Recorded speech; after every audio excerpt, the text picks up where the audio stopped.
A very good morning, everyone. Welcome to StudyIQ English, your favorite and trusted UPSC platform across India. Welcome to today's The Hindu newspaper discussion. Let's analyze the UPSC relevant articles for today's Hindu, the New Delhi edition, that's 29th August 2025. And on that note, apart from the questions, apart from the important articles, we have certain prelim questions to look at. And I will also talk about few such other news events which are going to be important for this entire week. Now let's begin and let's talk about the important news articles that we need to cover. So for today's newspaper, we have around 7 articles that need a good understanding for your exam. The first two I have picked up from the editorial segment, page number 8. These are lengthy articles and we shall analyze them for mains exam. Apart from that, you have other 5 articles which are news in passing. These are shorter, quicker articles. I will explain you why are they in the news. Then there are 2 more news events which I have not written on the presentation, but I will talk about them also because they will continue to be big this whole week. A very good morning, Pavan. Very good morning, Shaki. So let's look at the first article itself without wasting a minute. This is page number 8, editorial segment. Article is talking about India's demographic dividend. In the last 1 week, we have spoken about demographic dividend at least 3 to 4 times. That demographic dividend means in any country, if the number of young working population is high, which means in any country, if people from the age group of 15 years to 49 years are higher in number, the country is said to be experiencing a demographic dividend, because demographic means related to population and dividend means a benefit or a bonus. So a country with a younger population has a demographic advantage because these young people not only create more GDP, they are also responsible for higher consumer spending. Therefore, the economy always experiences an advantage. Talking about 2025, in majority of countries across the world, owing to falling fertility rates and difficult, tougher population control targets, high urbanization, fertility rates have gone down a lot. From the total fertility rate that is considered perfect globally, 2.1. This is also known as replacement level fertility, RLF, because if the fertility rate, the number of children a woman can have or will have during her reproductive lifespan from 15 to 49 years, this is total fertility rate. Ideally, every woman should have 2 children. At that rate, population grows perfectly. No need for any additional balancing of population or the worry about overpopulation. But it is very difficult to achieve this target.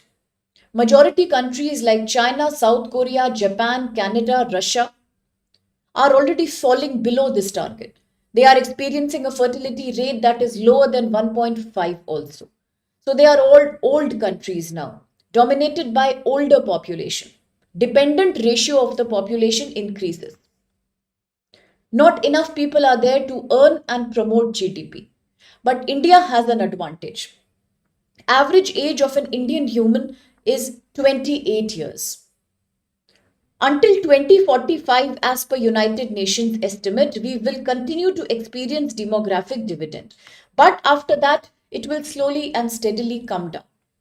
Because now in India also, particularly in the industrialized southern states like Karnataka, Tamil Nadu, Maharashtra, Kerala, UTs like Lakshadweep, Andaman, fertility rate is falling below 1.6, which means even India will experience an old age population after 2045. Whatever benefit we want to have from our young human resource, we should use that today. And how do you use a demographic dividend? By providing young people better education, better skills, better vocational training, so that they can earn better and economic growth also expands. So this topic, if we do a quick UPSC mapping, by now you must have understood, this is GS paper 2, social justice. We are talking about demography. This is also GS paper 1, social issues. because poverty, population control, all these are GS paper 1 issues. Besides, this is also GS paper 3 because we are talking about AI and digital technology to promote better employment in India. Now let's look at the key issue in the article. Very good morning Manju, very good morning Sakshi Ponguru. What's the key issue here? Article starts by a quotation given by Sri Rabindranath Tagore. It says Rabindranath Tagore used to say that we should not limit a child to our own pattern of learning, because as a child grows up, the reality of the world will also change, which means education is something that evolves and adapts over time. Younger generation needs to be skilled in realities of modern times. But in India, unfortunately, this is not happening. While we keep congratulating ourselves for improving our literacy rate, for example, Kerala is not only completely literate, but it is also a completely digitally literate state in India. But this is just the literacy rate that we are talking about. Literacy means the ability to read and write. That has nothing much to do with education, because education is a bigger word. It means not only being knowledgeable, but also being updated with the skills of the modern economy. And that's where India is lacking. As per this article, India is experiencing an educational crisis that will lead to a demographic disaster. From demographic dividend today to demographic wastage tomorrow. Because we know we have the largest youth population across the world. There is a reason why countries like Japan are ready to give visas to Indian young professionals. There is a reason why Russia keeps inviting Indian professionals. Same thing applies to Canada before the diplomatic war between the two countries. Same thing is happening in US and EU. It is the Indian and the Chinese who are galvanizing entire IT segment. Why? Because we are heavily populated and we have younger people. But there is no use of this benefit because we are not doing anything on the educational front. Today, India's education structure continues to be outdated. It continues to be exam focused. We are only focusing on exam and marks. Then it continues to be poorly aligned with the needs of new global economy. We are not fulfilling the needs of new global economy. Very good morning, Shivam. Very good morning, Niharika. Okay, so we are not living up to the needs of the modern day because there is a massive skill mismatch happening in India right now. We have young people, but the skills that these young people have, absolutely well said, Pavan, they do not match with the formal technical AI skills that are needed to find a good job, a well-paying job in modern global economy.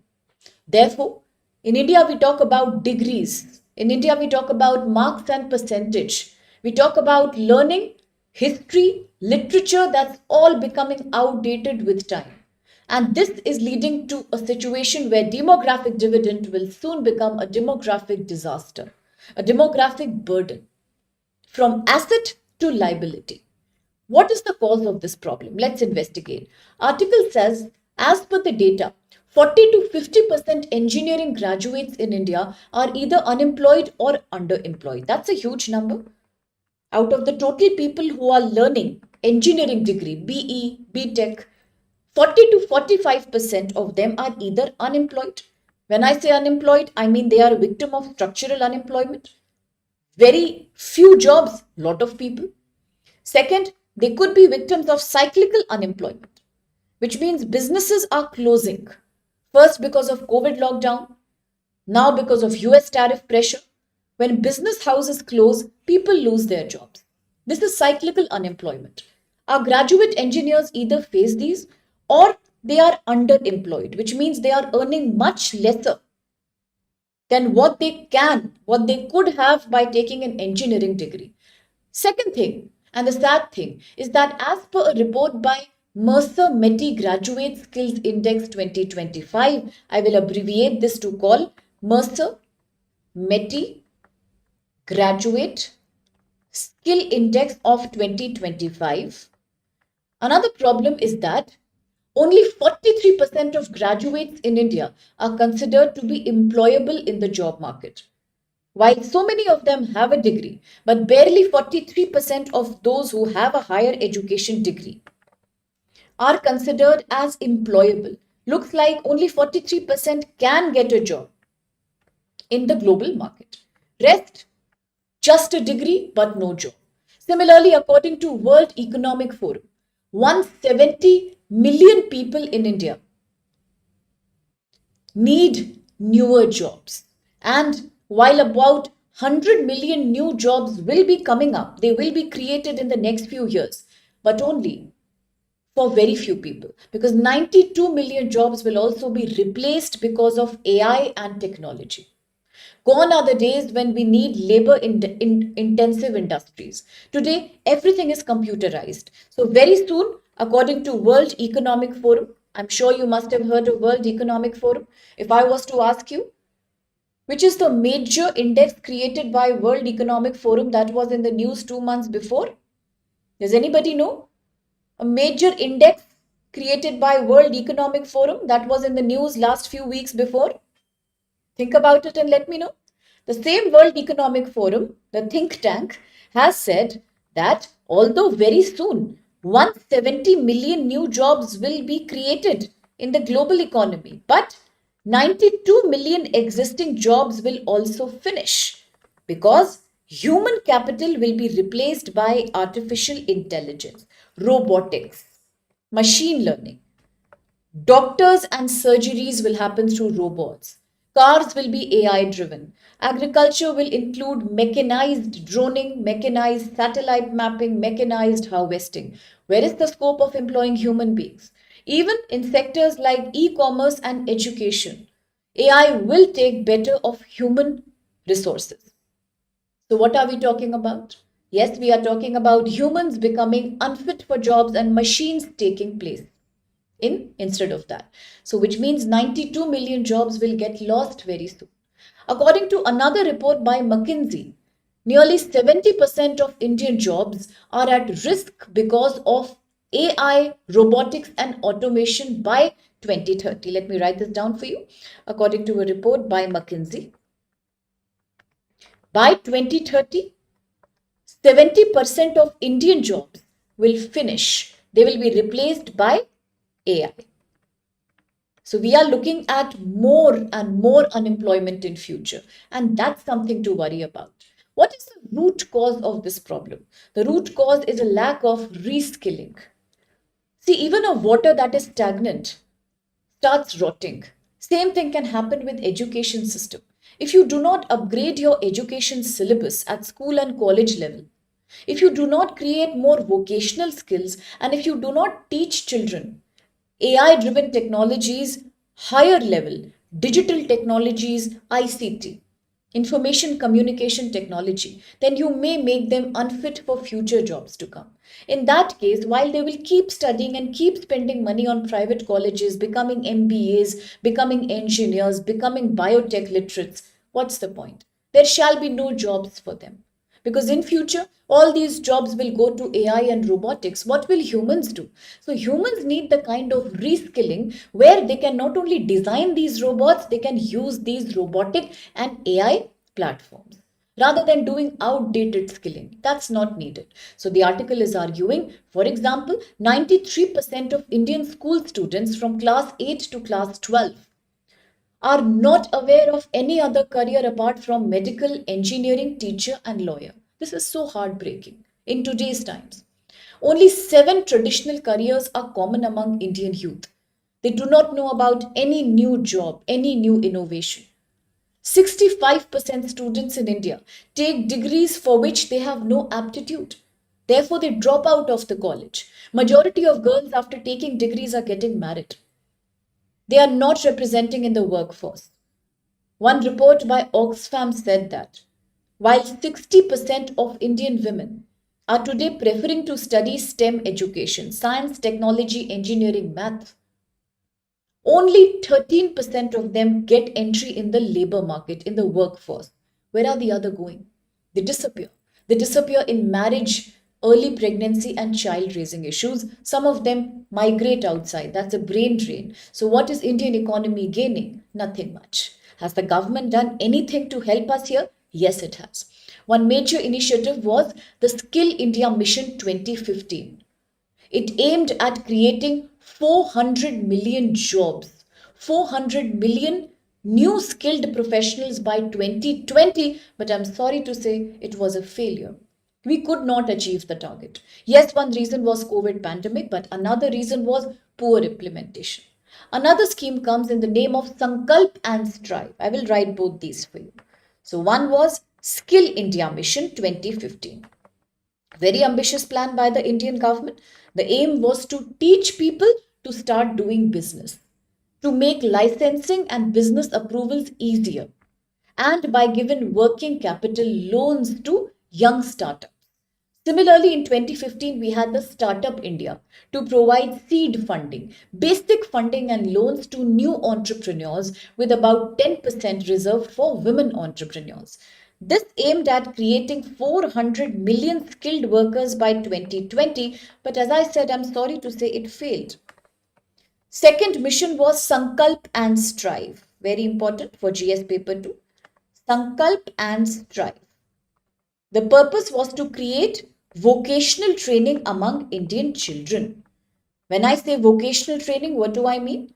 I mean training young children into, say, for example, business work related to either manufacturing some kind of AI chips, creating some kind of platforms for learning, doing business related to textile, garment, apparel, jewelry, anything. Anything that gives you self generated income. Okay? Yeah, it has already failed, Shaggy. Very good morning, Shivranjan. Very good morning, Ravi. That's true. All these are failing. Any other government initiative that we can think about? Yes. We had the Pradhan Mantri Kaushal Vikas Yojana, PMKVY. The purpose was to provide people small term skill training. But again, the problem was jobs were not provided. Second was Jan Shikshan Sansthan, the JSS, to provide the uneducated people in India with some kind of vocational skill so that they can do business, particularly those children who dropped out from school. Again, that did not happen as expected. Then we have the PM Yuva Yojana. Yuva means youth, demographic dividend. Again, to create business skills in young children, did not happen successfully. Then you have the AICTE and the UGC, University Grants Commission, reforms, which today say that at college level, in the undergraduate programs, we need more education on AI, machine learning, robotics. These need to become a part of syllabus. But here also the problem is private coaching institutes are taking the benefit. I don't want to name anyone, but yes, private coaching institutes who target children from the age of 20 to 18, school going children, are now taking up programs like Learn to Code, Learn to do AI. That's not helping, that's very commercial. We have to have these things in our syllabus of school itself and colleges itself. Only then will it make a fundamental difference. Only then will it be equally accessible to the people from lower middle class. Not everybody can afford expensive coachings in India. Then you have National Education Policy 2020. It has three clear-cut aims. One, to allow children to study in their mother tongue until grade 8th. Second, to provide vocational skills in school itself. Art, drawing, singing, dancing, weaving, carpentry, any skill that child wants to learn. Third, to enable AI-enabled smart learning. Teach children coding, teach them machine learning skills, teach them how to program. This is the 21st century skill needing that we should do that. Absolutely, Shaggy. Yeah, we cannot say that, but yes, you're saying the truth. True. That's happening. So we cannot depend on anybody. We have to have some educational reform at the school level. We need to become reskilled as a population by teaching young people digital literacy. Correct? But the problem is, again, industry participation is low. See, the government alone cannot say that I want to provide all government schools and all aided and unaided schools with AI syllabus. How can the government do this alone? Don't we need more corporate presence in this sector? Now, there are companies like Google, Microsoft, Amazon, IBM, initially, long back, they had participated very eagerly in not only providing campus placements in government colleges to children, but also in enabling the government to upgrade syllabus at the school level. Today, we need more such things. We need private entrepreneurs, successful private corporate workers to come and participate in formulating the new agenda under National Education Policy 2020. Similarly, we have to measure outcomes. See, giving children AI skills is not enough. We need to prove that yes, these children who are learning AI and machine learning will also find college placements after they complete their graduation or masters. The third thing is we need to have demand supply, we need to have demand driven skilling programs. If we have 100 million people who need them, we have to improve by supplying the need. We cannot say that we will supply the courses only as much as we can afford to. There are financial constraints, there are constraints of lack of private sector help. We cannot use that as an excuse. Let digital literacy not be a monopoly of private colleges. Let government school and government colleges children also have this right. It is absolutely right to education, Article 21A, is it not? It is. So therefore, we need to have more demand driven program in this regard.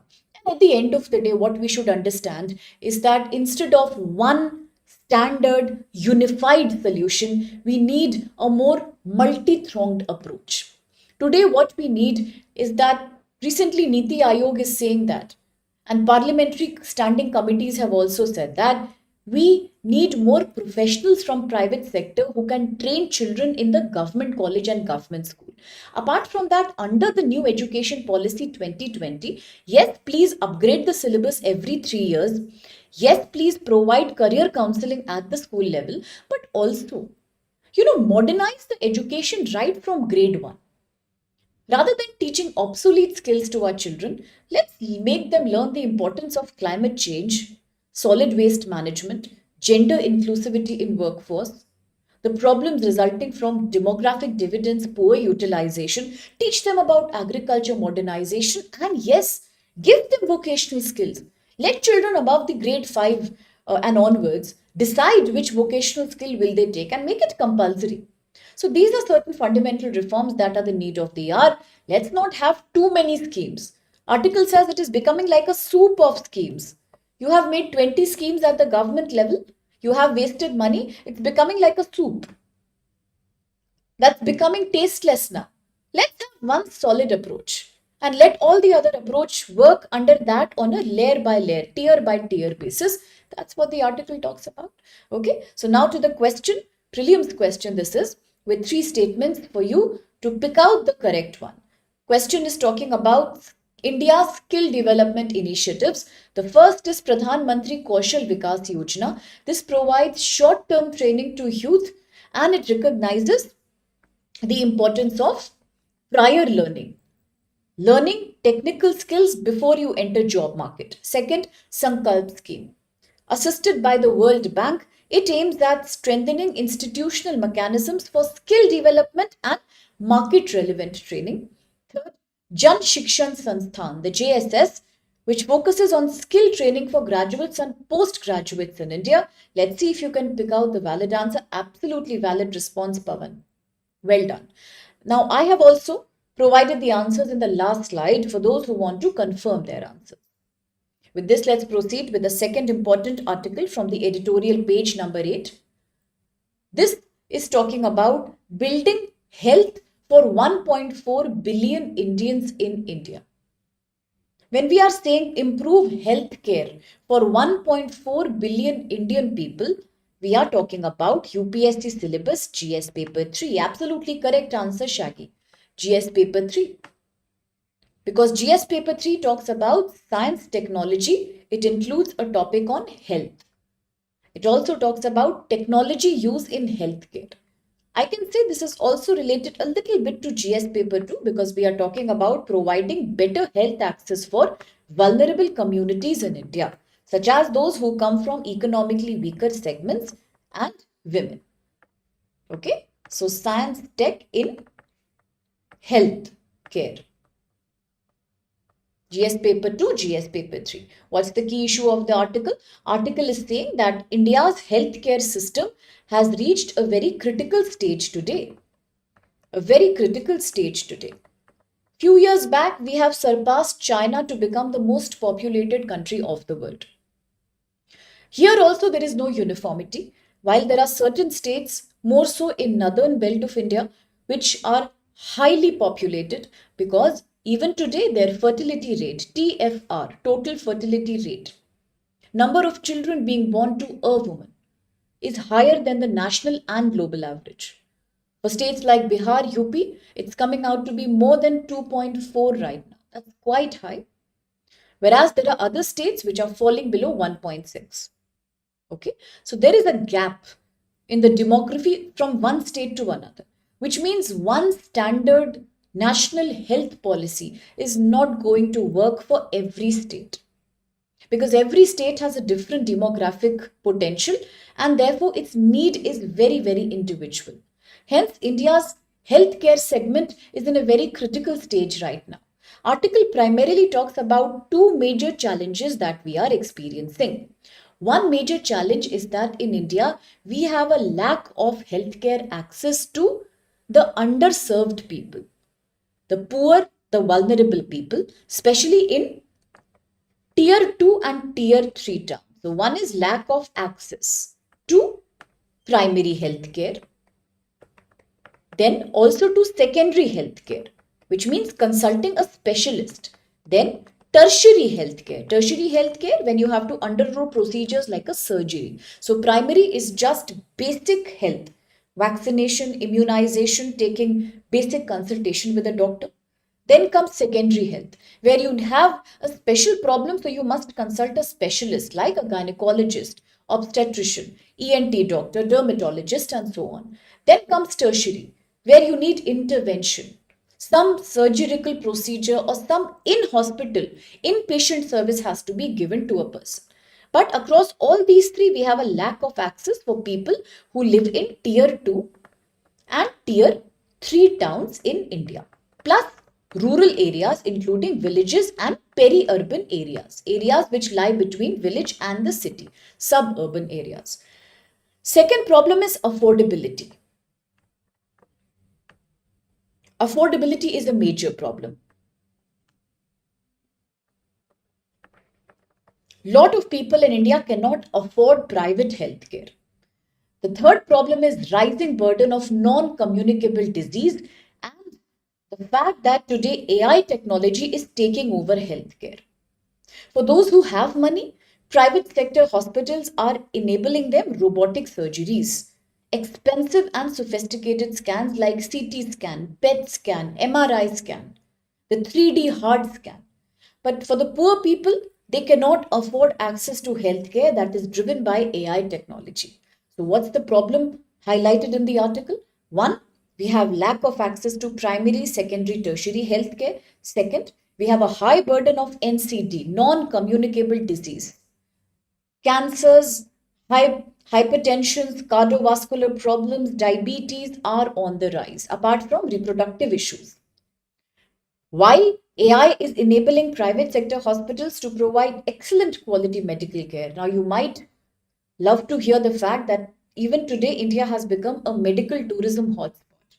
Lots of patients from African countries, UAE, other nations of West Asia, South Asia come to Indian hospitals for using these excellent state of the art medical healthcare report. Correct? But the problem is Indians who are poor do not have access to this. So they are deprived of this AI driven, smart technology oriented medical health. So this is the problem of the article, and the article says the only solution is going to be covering entire Indian population, that's about 1.4 billion people, with some or the other insurance coverage plan. Like in the Western countries, we have mandatory universal insurance cover.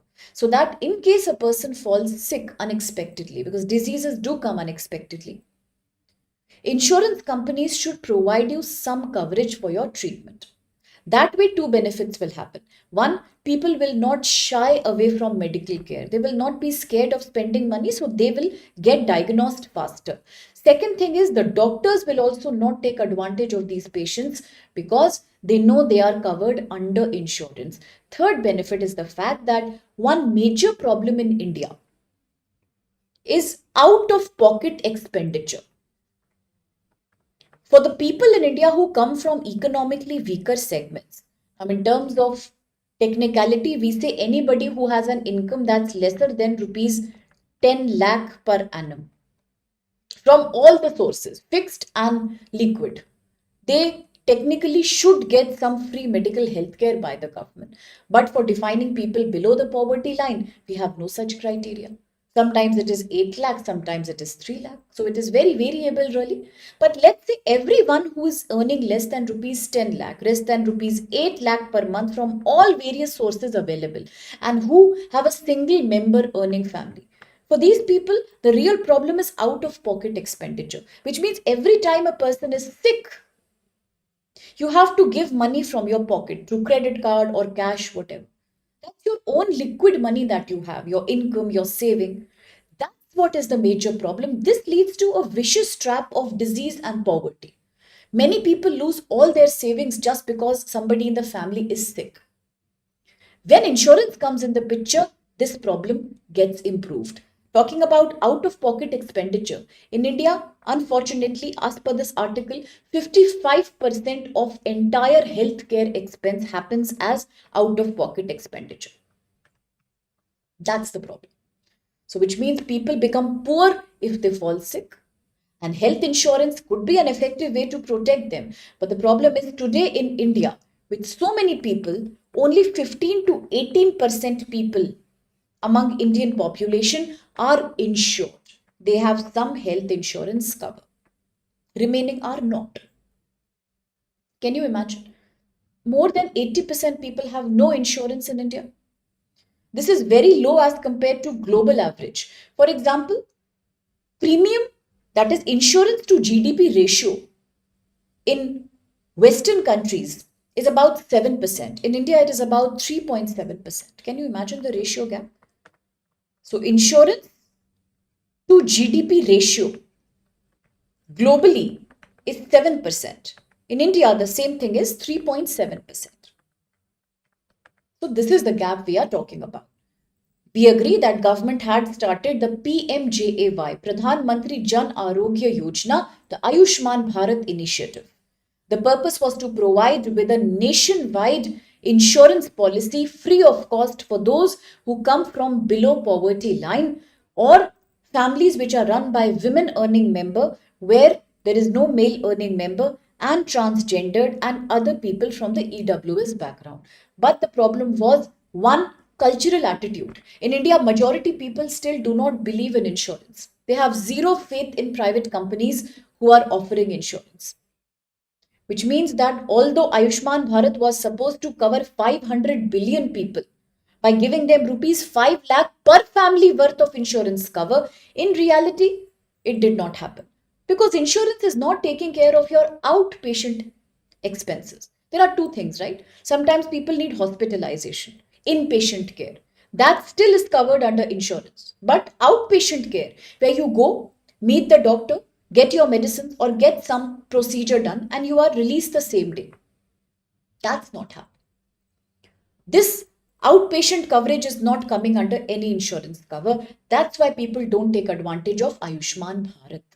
Sometimes they fake illness and they force themselves to be hospitalized so that they can get some benefit under Jan Arogya Yojana. So which means this is talking about exclusion. So while PMJAY, as I told you, was talking about giving 500 million people free insurance coverage by the government to a tune of rupees 5 lakh per family. But again, as I said, that did not happen because Indians don't believe in insurance, one thing. Second thing is this insurance is not covering outpatient care, only inpatient care. So it is quite weak. People don't trust these companies. Poor people do not participate. Insurance companies are also quite cautious when it comes to giving insurance to EWS category. They feel that the money will never get reimbursed. They do not want to invest in this segment. Private hospital participation is very weak among the poor people. There is hardly any rural outreach. For the purpose of rural households, we are still depending on government primary healthcare centers that barely ever work. As you're mentioning, Vansh very rightly said, Jan Aushadhiya Kendra, government medical stores that hardly functions. Then the government also started the Ayush, very rightly said Vansh, again, Ayurveda. So government also gave a strong push to Ayush ministry, Ayurveda, Unani, homeopathic, Siddha medicine to provide alternate medication route. But sometimes that doesn't take care of non-communicable disease very effectively. So these are the reasons we badly need insurance, but the problem is we don't have it. So now, what is the debate all about? On the one hand, does India deliver such a high quality healthcare at far lower cost as compared to Western countries? That's true. For example, in America, there are about, for example, 100 MRI scans in one day. In India, we have about 1,000 MRI scans the same day. So 10 times better we provide people with modern medical care in India. But the problem is, this only goes to urban people, people who have money, and people who can afford telemedication. Sitting anywhere, they can have online consultations. But this high quality medical care is not available to the poor, to the EWS, and those who are living in rural areas. So, is there a solution? Let's see which solution the article has spoken about. Article says there are three things we can do. One is prevention is better than cure. The old quotation says the same thing. Prevention is better than cure. For example, why don't actually we create awareness campaigns for preventive healthcare at schools, at workshops and colleges, at panchayat level, and at government office levels through community participation. Let children engage, let Gram Panchayat members engage, let self help groups participate, and let NGOs take more strong steps at government schools or private company campuses. The good thing is we can make our population aware about consumption, that it's dangerous to consume beyond the daily recommended dose. The DRA allowance as per the FAO, that's the World Health Organization, and Food and Agriculture Organization, they have a daily recommended dietary allowance. This is also given by Indian Medical Council. Do not exceed your carbohydrate sugar consumption above that. The importance of yoga, exercise, meditation. The importance of avoiding diseases that we can through taking everything that it needs to prevent that. We can create more awareness regarding insurance. That why is it important to buy an insurance plan, and why should people more and more start enrolling for PMJAY, the Jan Arogya Yojana, Ayushman Bharat. Encourage them to participate. Encourage them to understand that today, if you do not control your health, tomorrow your out of pocket expenditure will make you more poor. So, better one, be preventive. Second, please take up an insurance policy that you can afford. For private companies, they can buy it. For the government employees, the government is ready to finance some of it. And for the poor, yes, we have Ayushman Bharat. Second thing is to go the AI digital way. Today, we are saying that telemedication and online consultations and robotic surgeries are possible because of AI. Now, these interventions lead to early disease detection. For example, many diseases, if caught early, are cured easily. So, why can't we create a better access through village panchayats? Let private hospitals tie at the village panchayat level on a weekly basis, on a bi-monthly basis. Let people have access to some online consultation. If in every state at least 5 hospitals per district agree to this program, then it can take wonders. It will make wonders to rural population health. Second thing is Ayushman Bharat digital mission. We know we have provided Ayushman Bharat, but can we not have a centralized database where we have every detail of every individual who has enrolled here? For those who have not, can we not do online campaigning like message blasting, social media outreach for creating more access to Ayushman Bharat? Digital healthcare, when provided to more people, will definitely revolutionize, democratize our healthcare space. Okay, that's very important. Very true. Very true. You are right.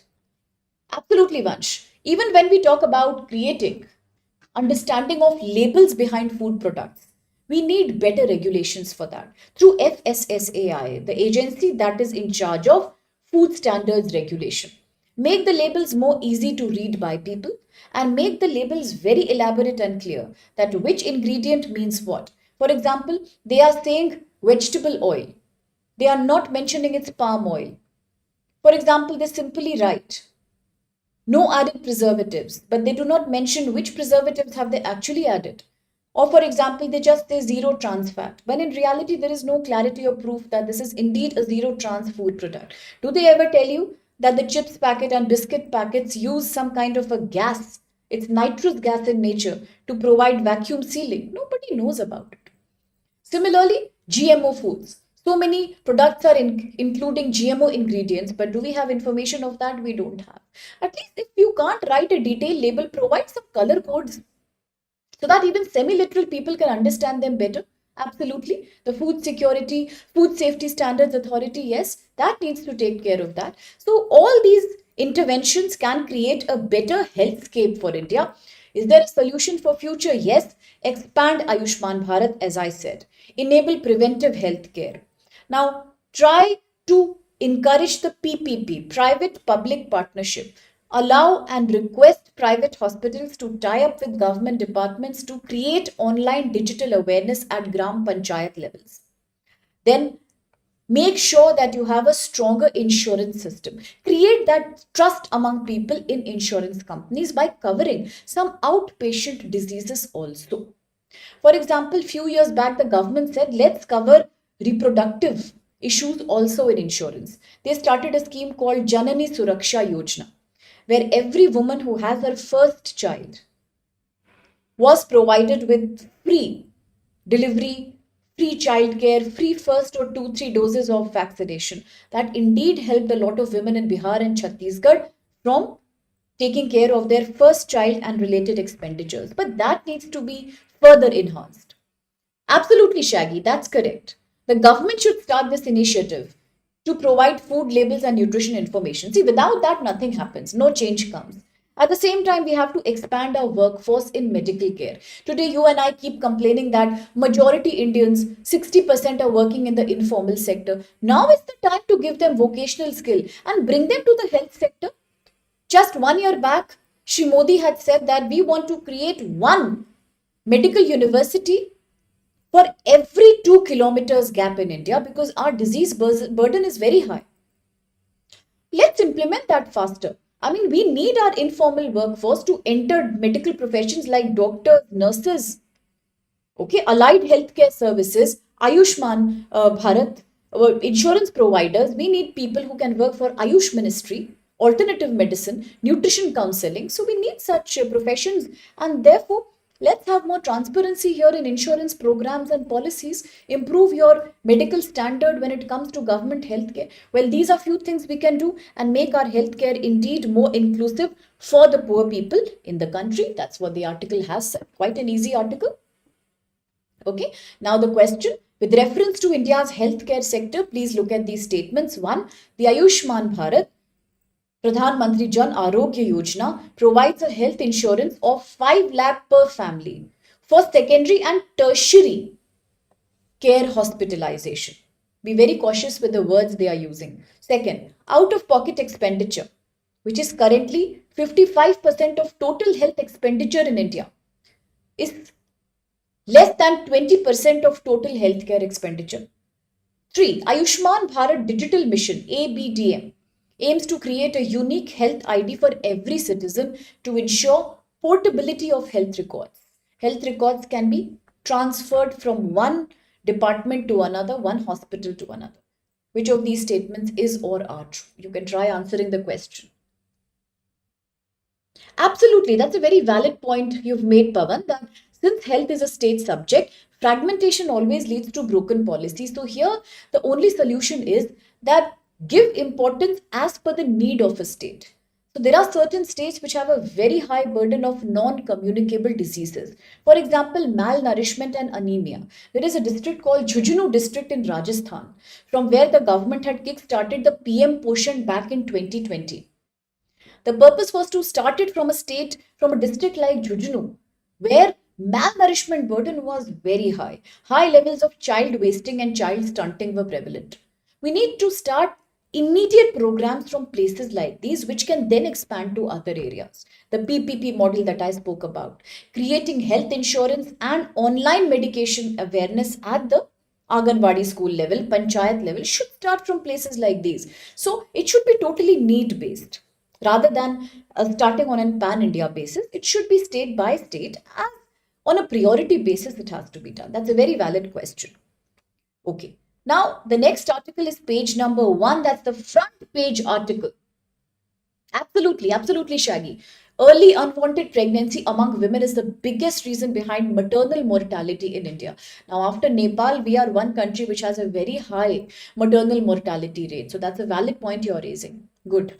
So this is page number 1, front page news. Now, I am not happy talking about this news at all. It's quite a disturbing news for me, and I'm sure you'll also feel bad, but that's what is happening today. Now, the US government under Donald Trump, in fact, Trump's very close trade advisor, has said that India was responsible for Ukraine war. Such an embarrassment.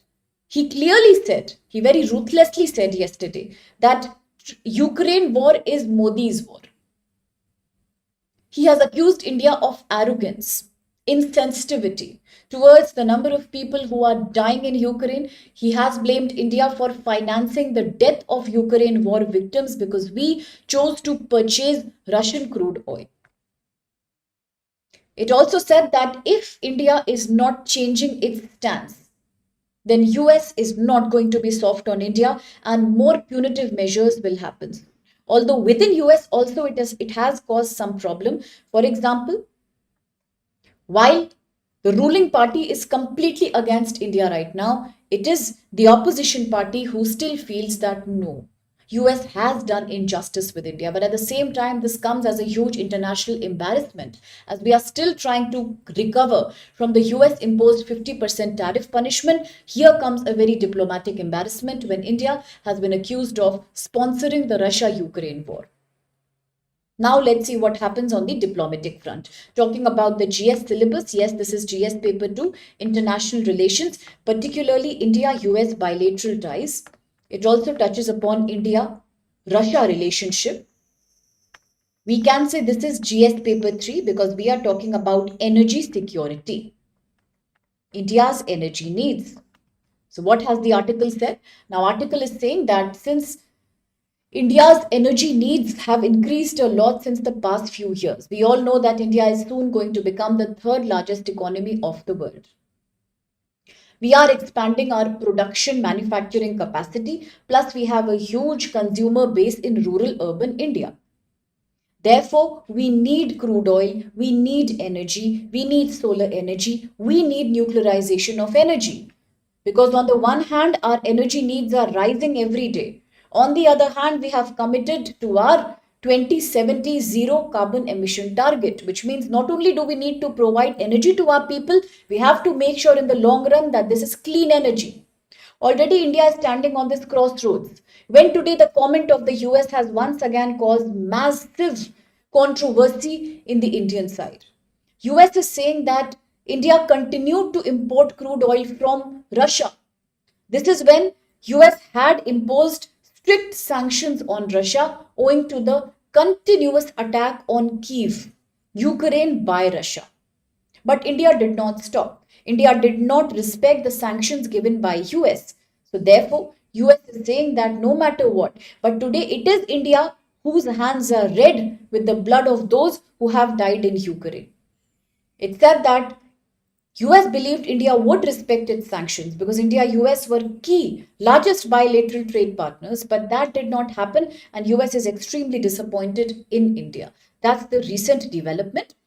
So What is the Indian stance on this? What does the Indian government say? See, Indian government once again has taken this comment as very unnecessary and very unwanted, because India is saying that US is not United Nations. US is not a ruler among various countries of the world.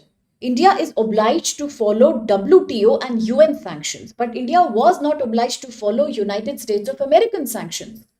Clearly, it was not a sanction, it was American hypocrisy, because India is in very huge need of fuel. For example, 85% of India's oil needs are all coming from imports right now.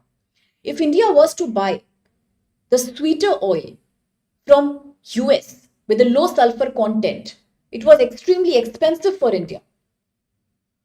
At the same time, when India chose to buy Russian oil, because the price of Russian oil had become very low after the Russia-Ukraine war, it was much easier on Indian pockets. So why will India not see its economic benefit?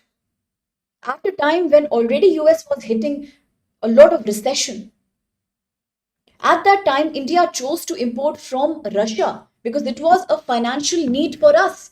We needed more energy from Russia. It was coming at a cheaper price. So India chose to import the Russian oil at a discounted price during and after the war with Ukraine. But US kept on pressurizing India to change this import strategy, saying that indirectly it continues to finance Russian war. At the same time, what India said was that we have to take care of a national and economic interest. And who is US to say that? At a time when US itself is responsible for importing energy from Russia. China is a big importer of Russian crude oil and defense supplies. Then why is India being blamed single-handedly? There is no such reason India finds in this accusation. The US therefore is US also has been criticizing India last few months and saying that Indian tariff on American goods is also on the higher side.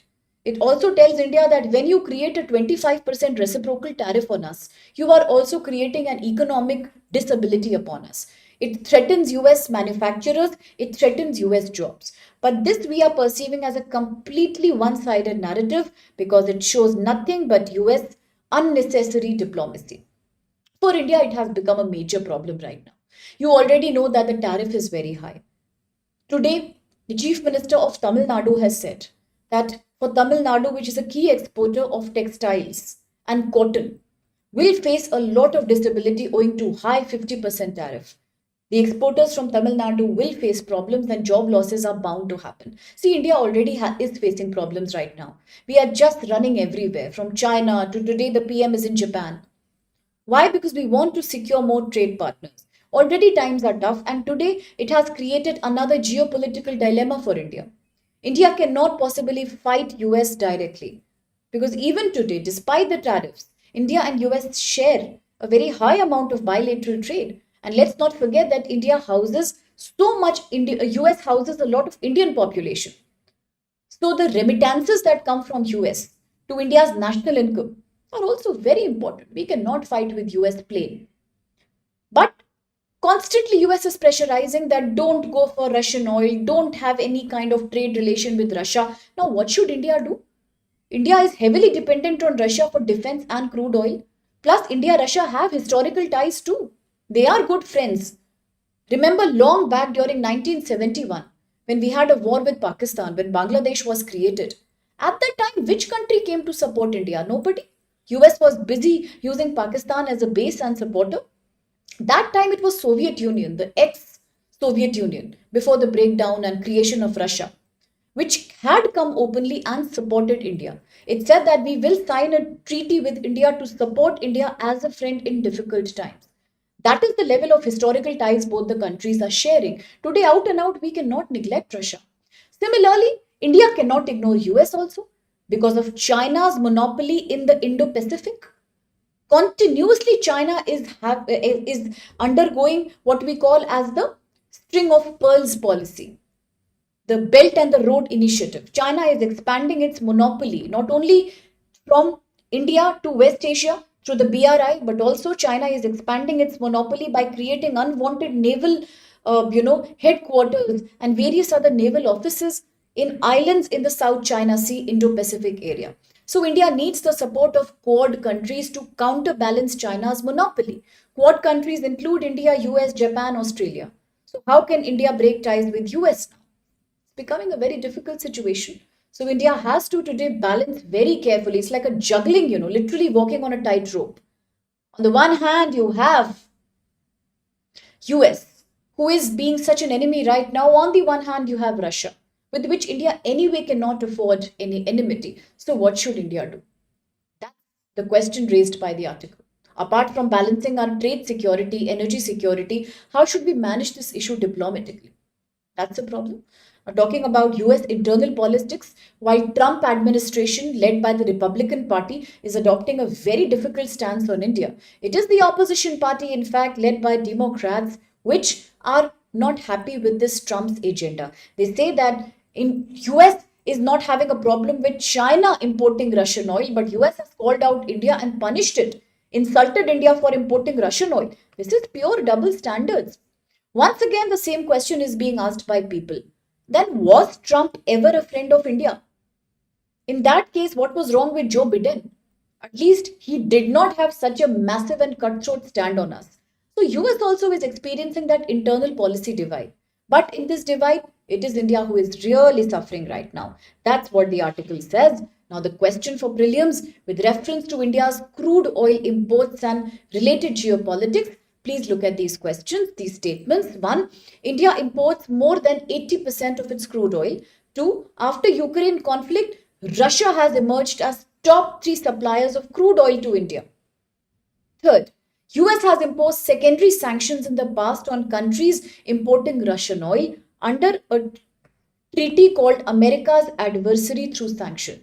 It's a very harsh diplomatic economic tool used by America, that it punishes any country who imports oil from Russia.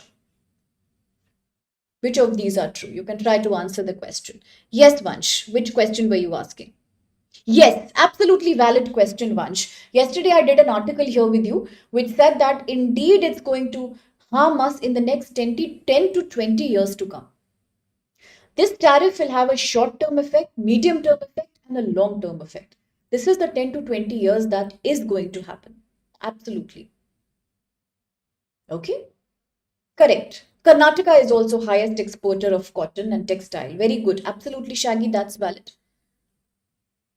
The 20-20-20 rule. Okay, that makes a lot of sense. Virish, yes, to have a diplomacy which is completely balanced, not on one side but multilateral. Yes, absolutely valid answer. Pavan, Shaggy, Vansh, very good. I'm so happy you are participating. Really well done. Now, the other articles are very short. Like I will not take too long. Just 5 more minutes. Let's quickly see what is in the news. This one is slightly important because this is GS paper 3. GST, Goods and Services Tax, Indian Economy. Give me 2 minutes for that, and the remaining are very small and simple. The article says, should states be compensated for revenue loss from GST tax? This is page number 9 for you. Very important for Indian economy. Let me talk about the key issue here. We all know that in July 2017, the government of India introduced the Goods and Services Tax called GST. What was the aim? The aim was to replace the existing many and complicated indirect taxes in India that were multiple in number and they used to cause confusion. So, taxes like excise tax, the VAT, service tax, all indirect taxes, which were so many and confusing, were combined into one single regime called GST, the Goods and Services Tax. But unlike some other countries like Australia, India adopted multi GST slab strategy, which means under GST we had many slabs, multiple slabs existing. At that time, states were very scared. When taxes like excise and VAT and service taxes were finished and GST came in 2017, states in India felt that what if we lose our revenue from taxes? But the central government, rather the GST Compensation to States Act 2017, was used to satisfy and reassure the states that you will not lose your income because we will give you sufficient compensation. And until your GST revenue grows by 14% every year, we will finance you through a compensation funding. Compensation on tax on luxury and sin goods. What are luxury and sin goods? Alcohol, tobacco, coal, luxury cars. All the tax on these, we will compensate it to you. Until you reach 14% of revenue through GST every year, we will support you for 5 more years. So from 2017 till 2022, central government will take care of the states. They will not have any loss because of GST. That was the compensation promise made by the central government. But now in 2025, the government feels enough time has been given to the states. Enough time has been given. So now is the time states should actually start taking their own decision, because the central government feels once again having too many tax slabs under GST is causing a problem. To help the consumers in India and entrepreneurs in India for ease of doing business, for being less rigid on them, the government has today tried to remove extra tax slabs. In 2025, we are trying to change the GST structure by mixing two existing tax slabs, the 12% and the 28%, so that this multi-tax slab structure, which has multiple slabs, 0%, 5%, 17%, 12%, 28%, is now mixed, and we have only two-tier tax slab structure, 5%, 18%. Once again, states are having a problem. What problem are the states having? Well, the states are saying that the government said that we will keep giving you compensation until 2022, but the compensation has not been sufficient for us. The states are saying now that the government is simplifying the slab tax structure into two main slabs, 5 and 18%. Many taxes from the state's income will get reduced, which means average tax rate will fall down from 11.5% to 10%. States will have a loss of 60,000 to 1 lakh crore per year. States are not happy again. What solution? States say that we will lose revenue when you remove extra slabs, because many products will come under the lower tax burden, which means states will continue to make financial loss. Another issue is that states which have more industries like Tamil Nadu, Maharashtra, Karnataka, they will have more loss because their GST income is much higher from services and manufacturing. So if you remove the multi-tax slab structure, these states will have an income problem. Similarly, agriculture, rural and smaller states like UP, Bihar and Northeast will have lesser loss because they have lesser industries. So they do not collect anyway enough GST from industry and manufacturing. So we are creating a regional imbalance. Again, states have the same issue, that are you punishing us for being more industrialized? Why are you supporting the states which are rural and agriculture? That's the problem. So today, financial stress of states may become very, very high. Now in India, already states like, for example, Kerala, Punjab, Bihar, they are facing high debt burden. They have a very high debt to GDP ratio. Further removing GST tax slabs will worsen the problem. Similarly, manufacturing and service dominated states like Maharashtra, Tamil Nadu will face more losses as compared to agrarian states. So they are saying that this new revision of tax structure will further create problems for us. This is the controversy going. States are also saying that the goods and services tax under the Article 279A of the Goods and Services Tax Council is based on a sovereignty model, cooperative federalism. So every decision that center takes should not impact the states very badly. Is there a solution? The central government is saying states were given 5 years. And still they are complaining of the same problem. Why did they not adjust their taxation accordingly? Second thing is that states should, as per the central government, work to solve problems like tax wastage, insufficient collection of tax, tax evasion, instead of relying only on money from GST through the central government. That's the argument of the Finance Commission also. Then it is saying that states should have a special contingency fund, a GST linked reserve funds, just like we created to solve the problem of Kerala floods. We created a fund to provide money to the victims, just like we should have a special contingency GST funds to finance states which are having severe losses from GST tax slab revision or change. And then instead of Giving compensation to all states at an equal amount, we should only support those states which are vulnerable, such as those who are highly industrialized. The question says, consider the following statements with reference to GST reforms. 1. GST was introduced in 2017 for center to provide compensation of 5 years to states so that the revenue loss is taken care of. Second, the proposed reforms aim to change GST into now a two-tier system of tax slab rather than multi-tax slab that it was in 2017. Today we only want two slabs, 5 and 18%, while maintaining higher rates only on luxury and thin goods, coal, tobacco, luxury cars. Third, after GST, subsequent rate cuts will happen. Average tax impact in India will reduce from 11% to 10% as compared to, which is quite like good developed countries. So which of these are valid? Okay, the question is now, yes, absolutely, Pavan, for the previous article. Yes, absolutely. That's a huge GDP hit. Absolutely. I will make a video on a relationship between US and China. Absolutely, Shaggy, I will do that for you. Very well said, Virish. Like green color coded products. That's a wonderful intervention. The government once will not reduce tax. The government is only recalculating tax. The overall incidence will only be 1%. Say from 11% revenue to it may fall to 10%. That's 1% loss. At the same time, for the states, slowly it will actually become easier in the longer term rather than following a multi-tax structure.